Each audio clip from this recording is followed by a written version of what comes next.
All right, so I'm here with the CEO of InRento. We are here in Vilnius, Lithuania, in your office, and we're going to be talking about rental properties or investments in rental properties and how investors can earn an attractive yield on them. So first, let's start by introducing your platform. Perhaps you can share in a few sentences what you're doing. So InRento is first and largest regulated and licensed buy-to-let crowdfunding platform in EU. So we enable investors to invest in rental properties from 500 euros and earn not only rental income, but capital gains. All investments are secured with a mortgage, and we enable people to invest for now in Lithuania and Spain, and we are going to open new markets in close time. So a lot of investors are familiar with investments in loans, which are also on some platforms backed by a first-rank mortgage. Your platform is sort of different. It offers investments in rental properties. So can you describe how it works? So, the underlying mechanism is the same. So we use loan, and it's secured with a first-rank mortgage. The only difference is that if you invest in fixed income assets, like, for example, you invest in development loan, look, you can earn like 9% interest, but essentially what you will end up with is, for example, like let's take example of last year. You invested in other Lithuanian platform for a development loan and you earned 7 or 8% interest. Inflation here was 12%, so you lost 4%. How it works on our platform, that one part you have it fixed, so this rental income, so it's usually between 6 and 8%. And then the rest is variable interest. So basically, you earn from property appreciation. So looking at very general economic principles, that the higher the inflation is, usually the real estate prices grow with the inflation. So even with these very high, these periods with very high inflation, your money is still working. So this could be seen from our track record, where we had now 2 exits, and investors earned 6% from rent, but they earned on top, I believe 13% average capital gains. So they had, I think our average total ROI of repaid projects is around 19%, or a little bit above. So let's dissect those two yield-generating events, right? You have the capital gains, and you have the rental yield. The rental yield comes on a monthly basis. Yes. And it's paid by the tenants, right? Project owner. So explain a little bit the background of how it's all structured. So basically, look, it operates exactly the same as any other real estate platform.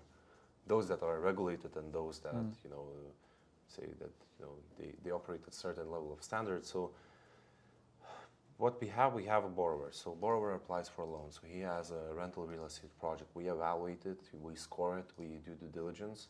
Then we say, okay, it's fine, we can proceed to funding. So we sign a loan agreement with the borrower, and then we start the fundraising. So when fundraising happens and the funds are being collected, when they're 100% collected, then we go and place a mortgage. So we go and place to the notary, and we secure the loan, the investment, the funds that we raise from the investors as first-rank mortgage in the name of investors. So I'll take you today, to the how it looks at the notary, so you could see, and we act only as a representative of the investors. So when we secure the deal, it's being secured in the name of those who made the investment. So then we have this initial phase, and then every month the borrower pays a fixed interest. So as it always between 6 and 8% annually, and he earns this money from rent. So one of the key things that we always look in projects, that the rental return would be higher than interest rates. So by doing so, we don't have to look hard, to figure how to repay, how the borrower is going to pay the interest. And then when the property is sold for profit, then this profit is being shared between us, the borrower, and the investors. So we come at the beginning, we structure the deals, secure it, and then we stay till the end to make sure that everyone's interests are represented in a fair way. And then we also have some projects with fixed capital gains, so it's pretty clear, like investors can earn 6 plus 2% or 7 plus 2%. So the other part of interest is being repaid when the project is being repaid. So you don't have the hassle to finding tenants and making sure that the property is always occupied? No, look, like we work with experienced real estate administrators. So these people have been in this game for decades. So they know probably how to administrate rent better than us. And to be very frank with you, I think that our role as of right now should not be for looking tenants and how we operate right now. We are a platform, so we make sure that the parties are connected and represented in the right way. You mentioned that currently there have been also projects funded with fixed capital gains, which is like 2%, right? 2 to 3%. 2 to 3%, okay, per year, right? Yeah. What's, however, the like historical performance of like historical capital gains on let's say properties here in Vilnius, let's say over the last 3 years? So last 3 years, I would say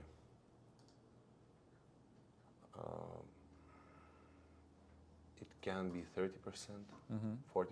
It really depends. I don't have the exact number, so just to give it an approximation. But I understand where you're going, but there are a few things to keep in mind, before like understanding this fixed capital gains. Like you are an opportunistic person and you think like, oh, like it's been growing like since last 3 years and it's going to continue to grow. Well, the reality is that nor me nor you, we don't know. We have some presumptions that we could base, and then we could say we have a reason to believe that it will grow, or we have a reason to believe that the price will decrease. But you never know. If the prices will decrease, you will be very happy with your fixed capital gains. But bear in mind that this 2% is not that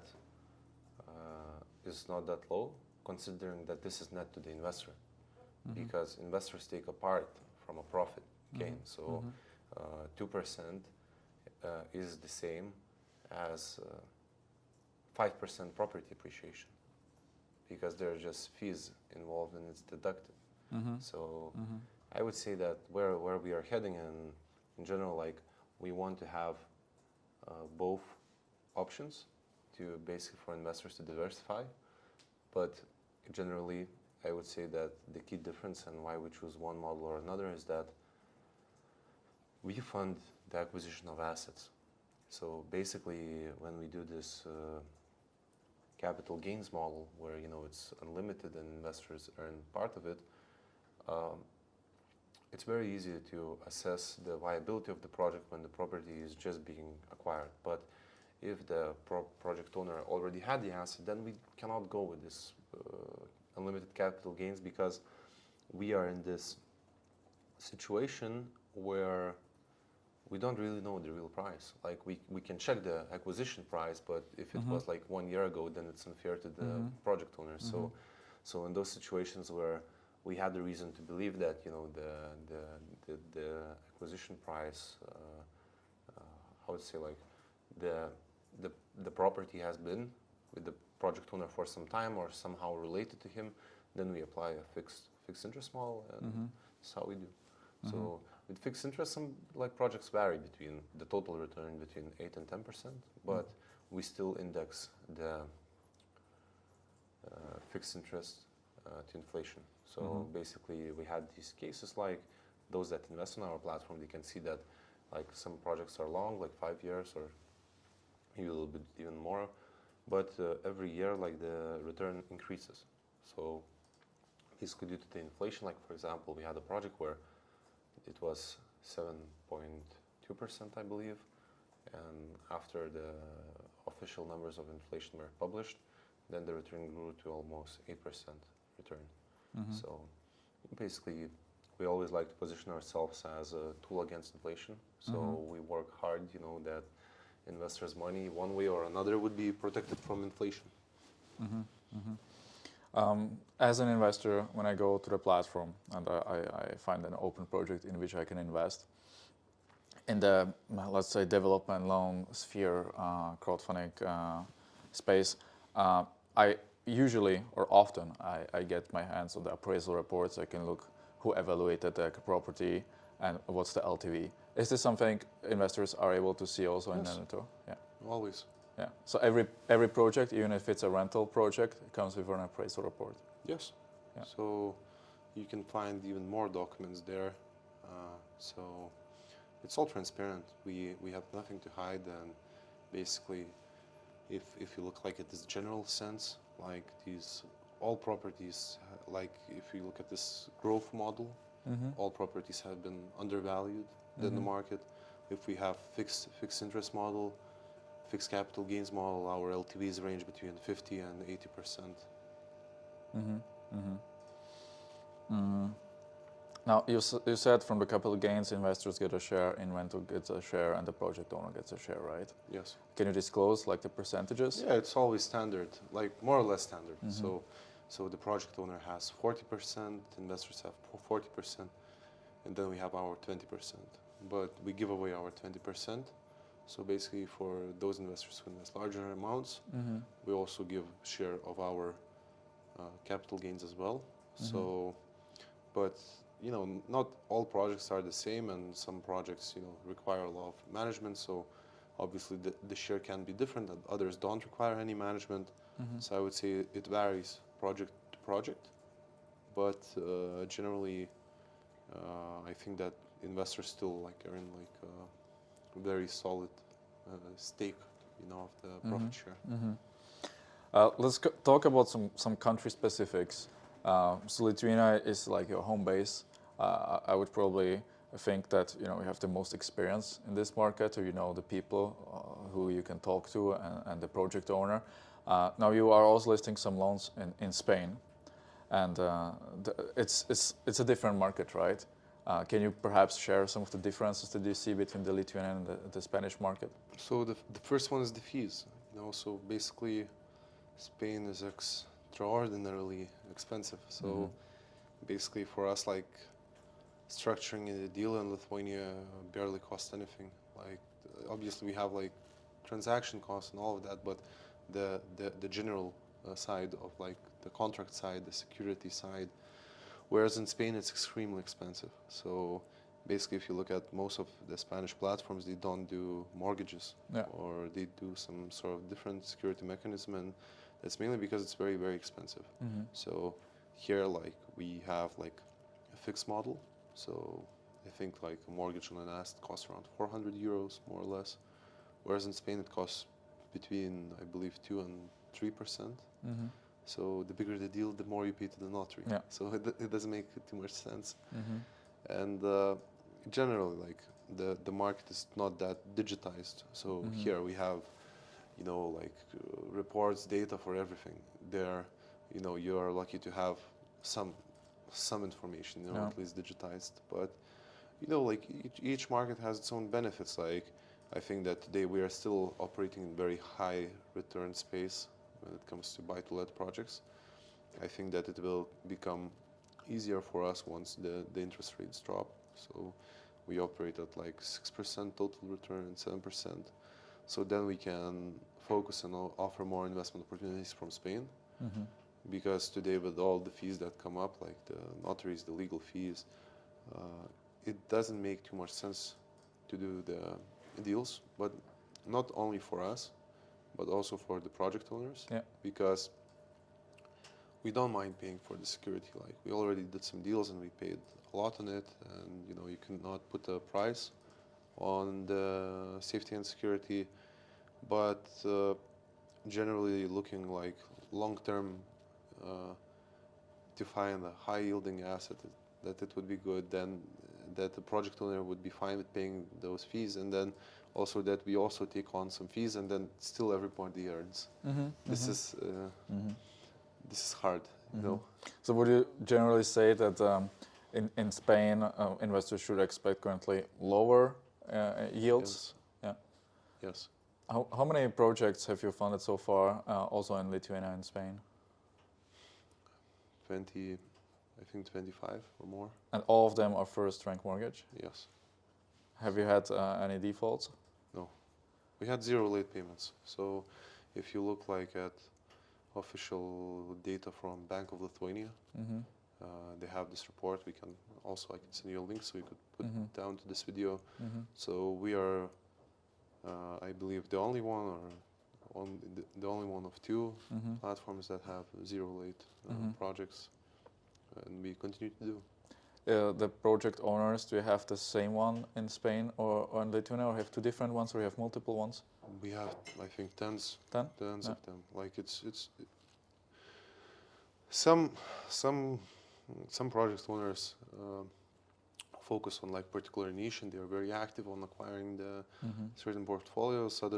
Others, like for example, focus on larger projects, and they are not that active. So, but like if you look like, for example, in Lithuania market, I believe that at like best we could have 50 or 40 project owners. Like why? Because everyone focuses on development instead of buy-to-let or hotels or these co-livings or workers facilities, like these sort of niches. And we are in small markets, so we have to be able, to be ready to work with certain, project owners, not once but multiple times. Now let's talk about due diligence process. Of course, you do some sales and you are vetting the project owners. Can you share a bit more about that procedure? So we have like some are like active outreach and others is passive. So we have submit forms for loan applications. But if we see that the property could be interesting to us, the investors, the financial side makes sense. So as a first step, we always ask for appraisal report, and then we take it from there. We usually have around 20 different scoring questions for each project, and they are all transparent. So if you go to any project and you scroll at the bottom, you will see each project is the same. The only difference if it's commercial, residential, long-term, short-term, but rents, but in general it's all transparent. We also use a lot of third-party information as well. So we are very fortunate that here in Baltics we have, say, one of the most advanced societies from digitalization standpoint. So we can acquire most of the data from our public registries or some sort of commercial providers like Credit Info. So if you had a business here, I could look you up. I could see whether were you ever late for a payment, even like for utilities. Have you had any court proceedings? What are the other companies that you are linked to, who are like your shareholders, who are tied sort of like shareholder. If you have mutual shareholders, and then you can look up those shareholders companies. So it's quite useful tool. Obviously for us, like this is amazing. Like people, like, until they don't go to Spain, they don't understand how nice it is, because I love Spain so much, and I think it's a very nice market, but they don't have a registry for shareholders. So to know that the shareholder of the company is real, you know it by this person's signature. But you don't have a database where you could look it up like in real time. So for us, it's here we feel more confident just because of all this digitization aspects.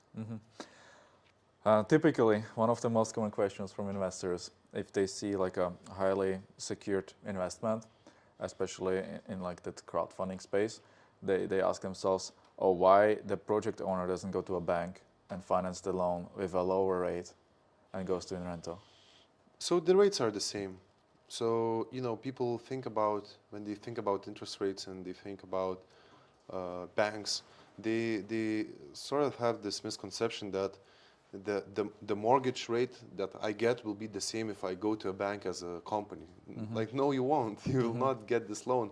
The biggest banks, like for example Swedbank, SEB Bank, or this Luminor, they will not issue loans to small and medium businesses. That's it. So then you have these smaller banks, medium and smaller banks.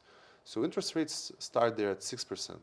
So on InRento, like last month we funded a project for the total financing cost for the borrower. So our fee, interest rate, fixed capital gain was around 8%. So if you compare 7 to 8% on a deal which is 100,000, and we can give an answer 2 weeks quicker, and we can transfer the money 2 weeks earlier. So for some of the project owners, this is huge. So I would say that where we are heading and why the interest rates are going to decrease, because we are going to go into this sort of small banking space. So basically where loans are usually 6-7% interest, and we are going to compete against the banks. And I would say that the main difference for the borrower will be the speed. That's it. Money is green everywhere. Yeah, I mean, the faster you can acquire property, possibly, some deals you must. Some deals, like if you look at the market, it's hot, and you have a lot of buyers. So it's not hard to sell the property. But if you find like a really good deal, there's always some peculiarities, with that particular asset. We had multiple cases where like the seller is inadequate, to say nicely, So with these sort of players, you have to be fast, you have to move quick, and like sometimes the traditional solutions, they just don't work because they are too slow. So I would say this, but the interest rates are not different. Like we operate in this space where the interest rates are very comparable to banks. Not the large banks, but those banks that the clients that banks fund, they don't come to crowdfunding. These are huge companies. From an investor's perspective, let's say I would like to invest on InRento. I have a few thousand that I would like to deposit and earn rental yield and possible capital gains. How many projects do you list on the platform per month right now? So it really depends month to month. We list between 2 and 3 deals. Usually they get funded very quick. So last month, both deals were funded in less than 12 hours. And now this month we plan to launch bigger deals. So we have 2 hotels lined up, 1 co-living space, and 1 micro apartments project. But all of them are quite significant in terms of size. One really cool thing we do, which is maybe not that important for the international investors, but we do timeshare. So basically, if you invest like certain amounts, you get the right to stay at the property you invest. So next time I come to Vilnius, if I'm an investor, You can stay. I can stay. Yeah, that's cool. Like in Vilnius, we didn't have these projects because what we need to do for these projects, this has to be short term. So this has to be guest travel accommodation. So we had this in Spain. We had this now in Lithuania, in Seaside. Now very soon we will launch another deal, a hotel. So it will also have a timeshare. So it's pretty cool. You invest and you get not only financial benefits, but you also get like a right, to stay. So I think it's like it's a pretty cool thing. How do you see the aspect of diversification on InRento? From our discussion, I see that there is like quite a difference in comparison to some of the other platforms where you can invest in development loans and bridge loans, etc. Also from other countries with like hundreds of borrowers. So you are way more like a kind of like smaller platform in that sense. does it make sense to, let's say, if I have 10,000 euro that I would like to deposit, to invest it as broadly as possible? I mean, you know, like you obviously need to diversify, but I mean, 10,000 euros looking from like InRento investor perspective, the average investor that we have isn't that big of an amount that, you know, you could spread, like technically you could spread just at 20 projects because our minimum ticket is 500 euros. But I think like if you like the project, if you're certain, like sure, like invest, but diversify, but you don't have to actually, you know, place 20 investments, 500 euros each. It doesn't make that much sense, right? Well, you know, like in most of the cases, like you ask how many projects we finance. So typically we may have one project, but we have multiple properties in it. So like we basically diversified this way. Like I would say even if we had like a little bit over 20 properties, we had more than 20 projects, we had more than 50 properties. So basically every time you invest, you see like multiple properties listed at the same. So you make 500 euros, but you end up investing like in 2 properties or 4 properties or even more. What about your expansion plans? So we plan to grow.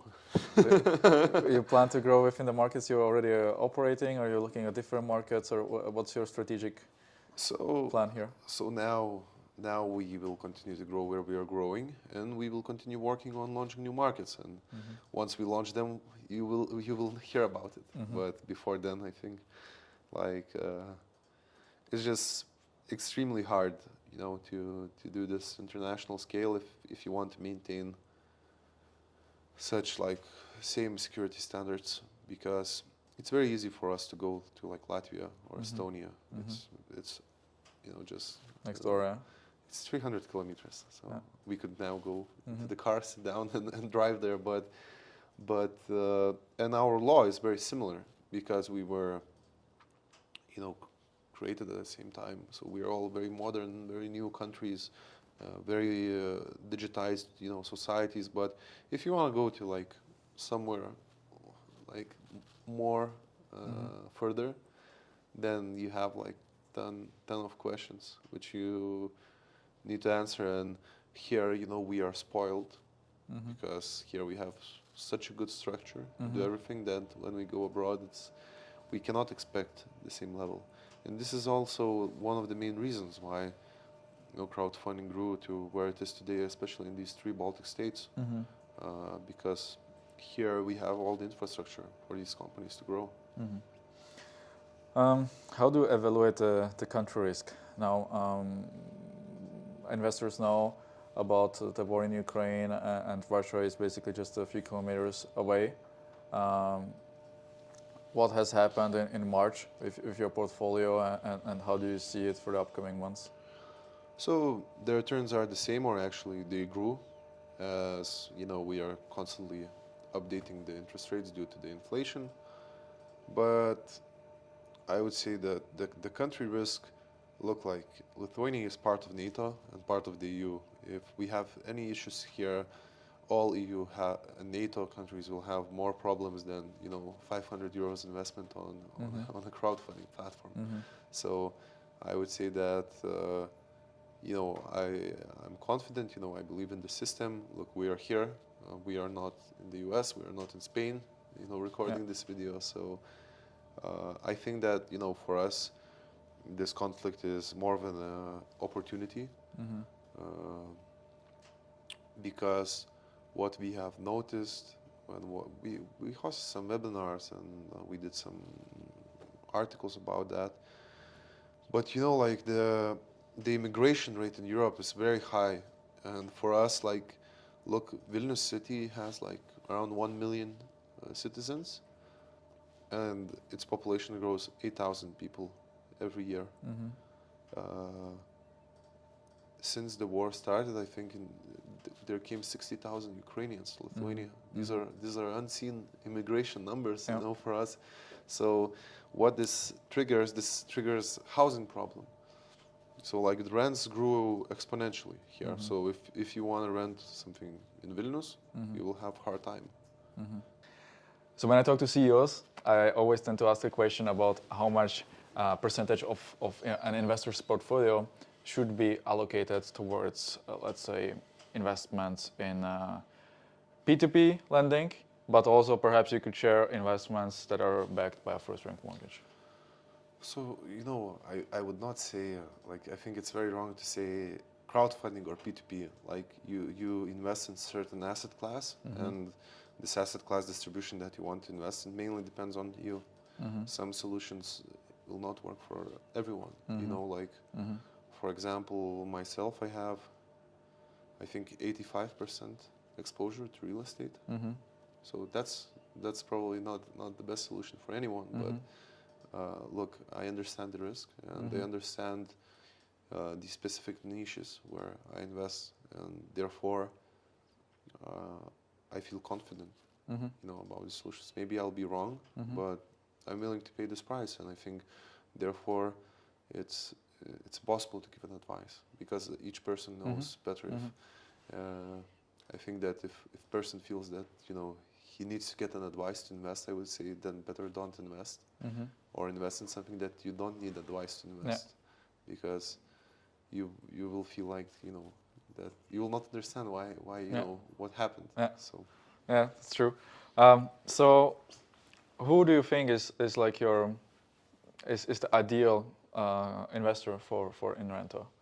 What are the main points that makes it a good fit? So we love all clients the same, and we welcome everyone. But if we look from statistical perspective, so usually our average client is someone between 40 and 50 years old, works in IT, in finance, economics, real estate, or does business. So this is our statistical client. But we have everyone. We have a client which is 18 years old, and I believe we have a client which is 84 years old or 78.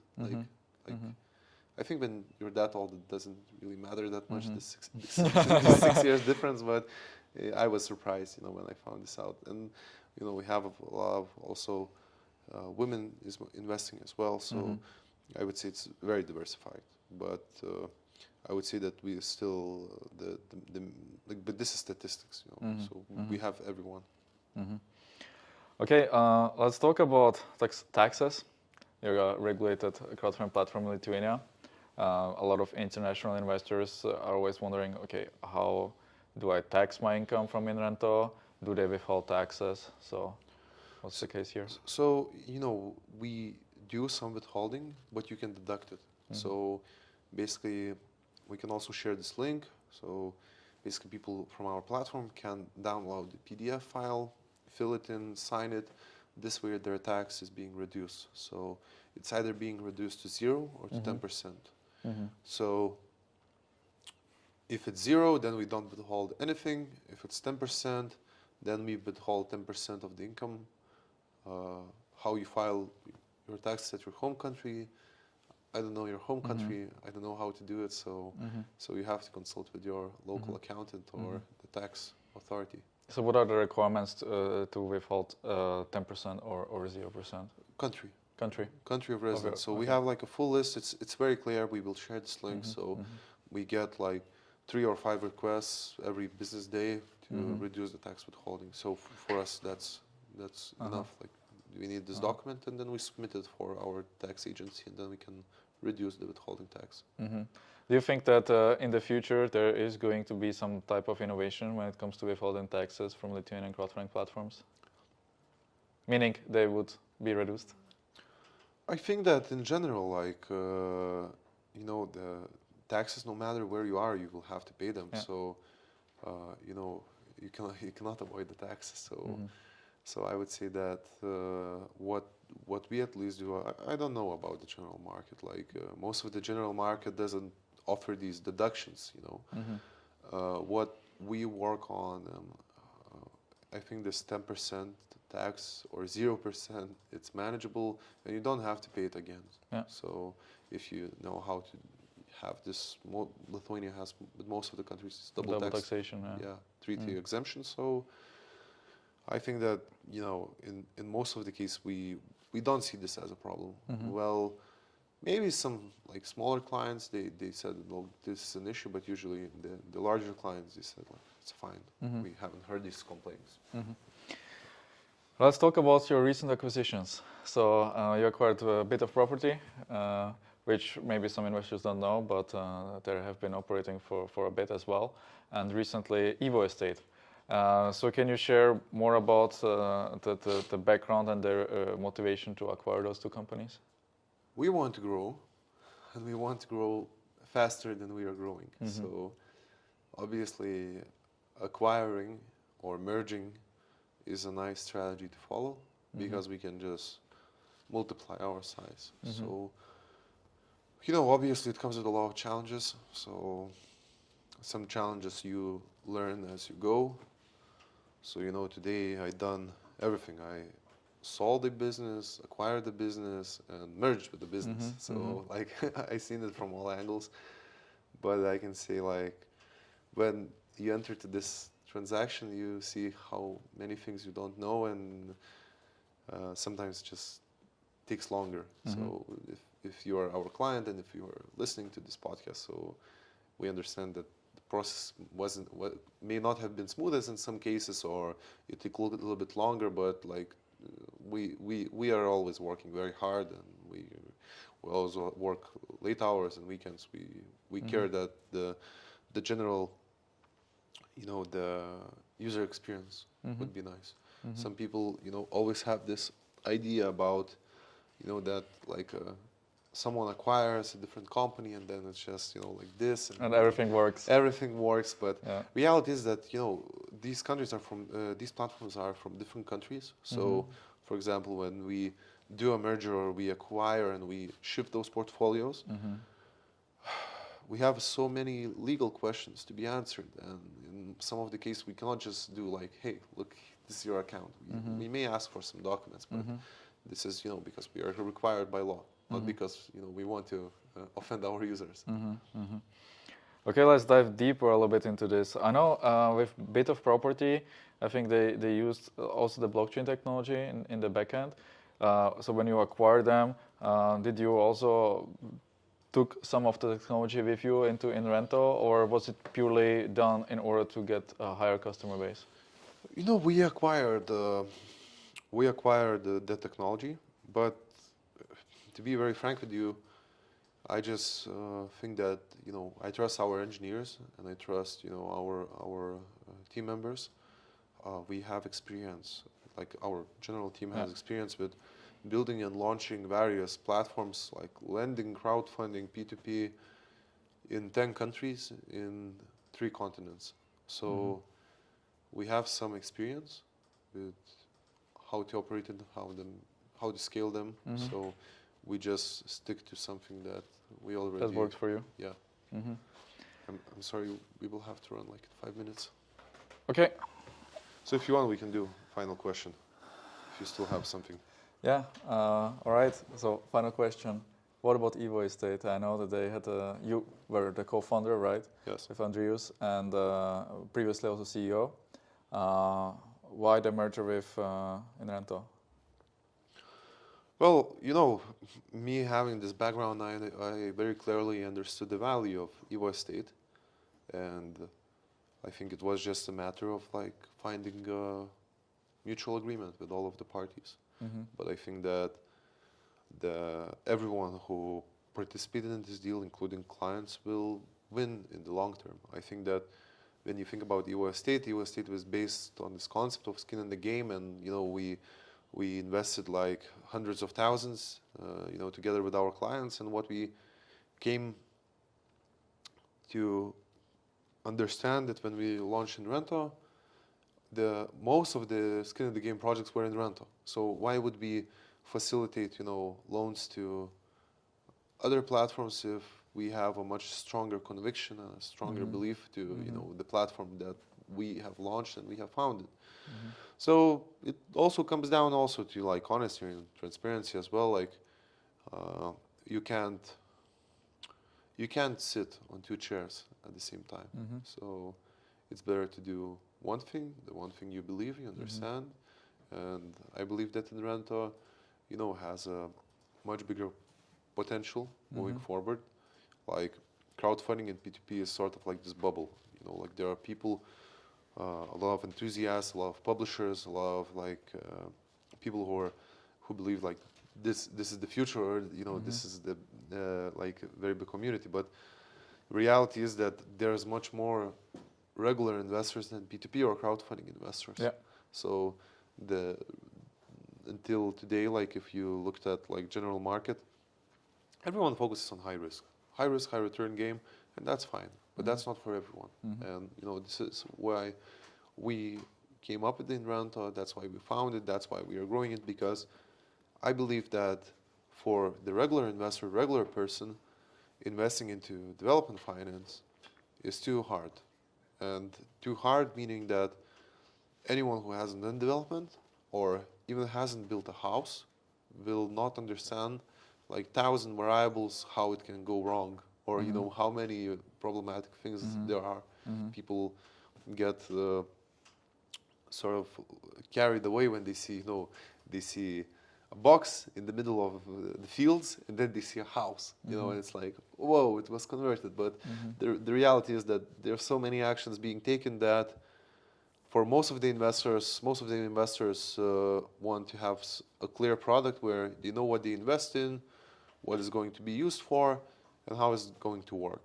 Because even if you look at real estate platforms, they act like a piggy bank with the real estate mortgage, because a lot of companies just mortgage their assets. A lot of business people, they mortgage their house. Like if you look at like these big platforms and you go there and you think, so it's a really, really nice house in a really nice district, and it costs millions. And how does it come? Where is the development? There's no development. Someone mortgages it, takes a loan for his business, he has cash flow problems or other problems, and he invests. So the investor doesn't know where his money went.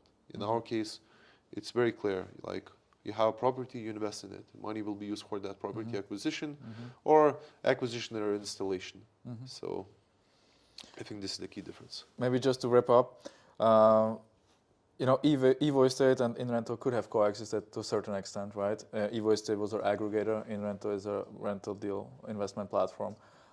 Would you say that the business model of aggregators is not as sustainable after your experience? I wouldn't say so. Like, look, EvoEstate not only sustained but also grew. But in general, the problem is about the business model.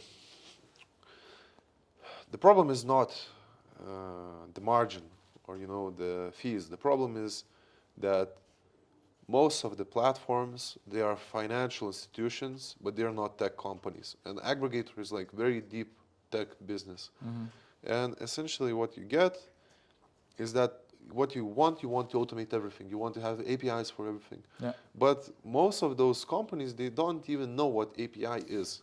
And when you're probably familiar because you do integrations and these links, and when you have such an environment, to operate, it's not that scalable. So I feel like if this market was a little bit more mature and we entered it like maybe a couple of years later, it would have been a little bit better because just the technology and the market would be more mature. Today I believe we entered a little bit too early, and we had this problem that platforms were not that technology as advanced as we were, and who ultimately paid the price, it was us.